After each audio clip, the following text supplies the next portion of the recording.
Hey everybody, it's Chris Johnson here. I am not the future of bass fishing, the non-future of bass fishing, as some commenter made on Randy's channel the other day when he made that video that included me on there. And I had to read the comments, and I appreciate the guys that said they respected me. But you know what? I'm pretty dang proud not to be the future of bass fishing, because the future of bass fishing looks like, well, my dogs leave a pile of it around everywhere. So that's what I think, probably what the future of bass fishing looks like. But luckily, I got the past of bass fishing that I can talk about, that I've lived, that I've loved, and I've got the present of bass fishing that I'm still living and loving. And I got some of that for you today. Boy, this is something super cool. And I don't know if you can read that, but a good friend was his dad, a guy by the name of Kenny Bailey, had fished with these jigs years ago. Now we're talking about late 60s, 70s kind of things. And I dropped some of them. But it was a company called Nuland jigs that were built over around Bull Shoals. Now, I'm going to tell you, I never fished with one of these jigs. I saw some that my dad had years ago, and Hewlin had a few of these, and I'm going to show them to you, because another good friend, Kenny's son, was looking for some of these jigs, and he was going to see if maybe we could build some of them. So he started asking around, and he got in touch with another guy by the name of Wes Vaughn. Now, Wes Vaughn is the son of another gentleman by the name of Charlie Big Bass Vaughn, who lived in Fayetteville and was an old-time fisherman from this area in the way back days. Now, Charlie Vaughn was someone that was kind of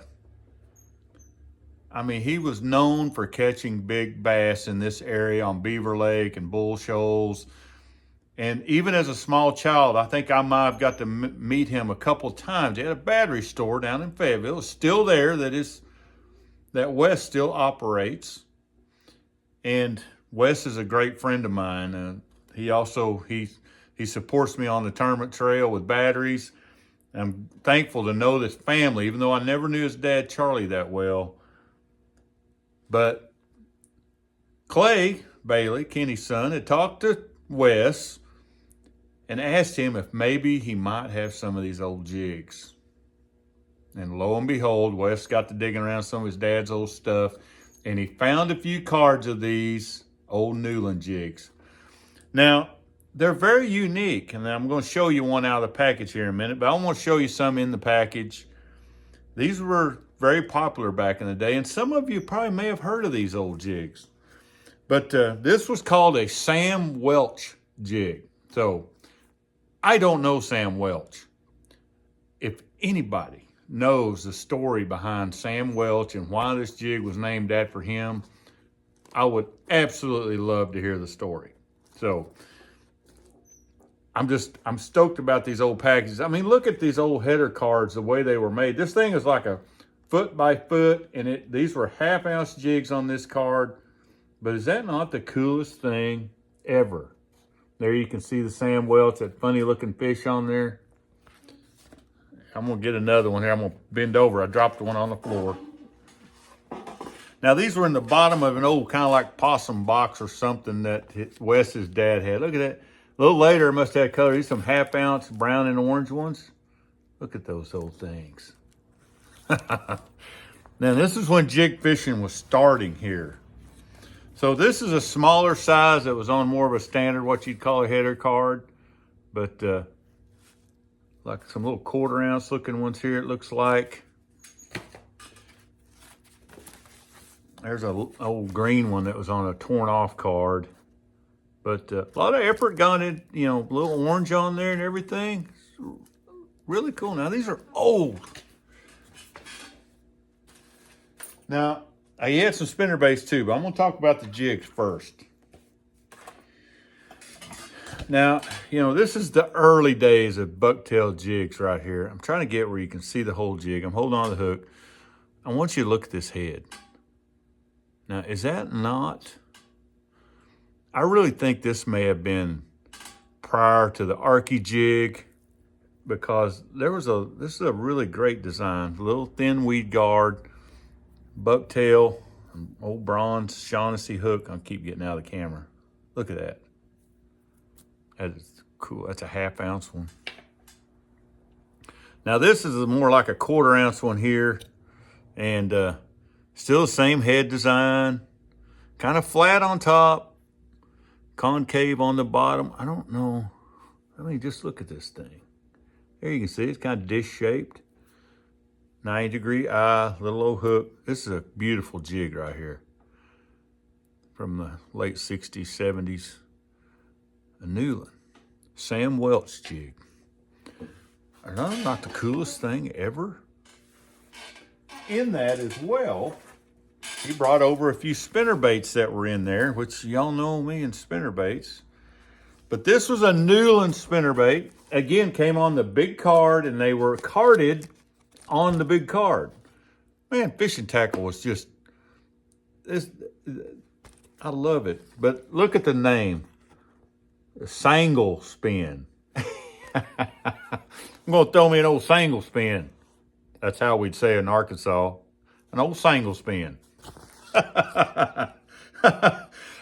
Is that not the coolest thing ever? I might have to grab a hold of that.